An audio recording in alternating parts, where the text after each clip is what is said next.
কেন জানি না সকালে রান্না করতে গিয়ে মার কথা খুব মনে পড়ছিল। মাকে দেখতাম ১২টা ১২:৩০টার দিকে ঘুমিয়ে আবার ভোর ৪টায় উঠে রান্না করতো। বাবা ৬টায় কাজে যেত। বলতাম, "তুমি কি করে পারো এত রাতে ঘুমিয়ে আবার ৪টের সময় উঠতে?"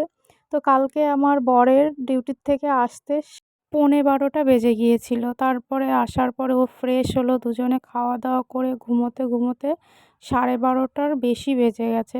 তারপরে আবার ৪টের সময় উঠে রান্না করছিলাম। ওর ৬টা ১০-এর সময় বেরিয়ে গেছিল। ৬:৩০টার ট্রেন ধরবে। তাই তখন রান্না করছি আর মার কথা ভাবছি যে মানুষ পরিস্থিতি আর সময়ের সাথে কত চেঞ্জ হয়ে যায় না? বিয়ের আগে মা যখন কাজের কথা বলতো, যদি বলতাম পারবো না, বাবা একটু সাপোর্ট করতো। তখন মা বলতো, "তুমি যেও, মেয়ের সাথে মেয়ের শ্বশুরবাড়ি কাজ শিখায় দিতে, নইলে বলবে কোনো কিছু শিখে আসেনি।" তো দেখো মা, ধীরে সব শিখে গেছি, সব পারি। যাই হোক, ওর টিফিন গুছিয়ে দিলাম, ও বেরিয়ে যাচ্ছে।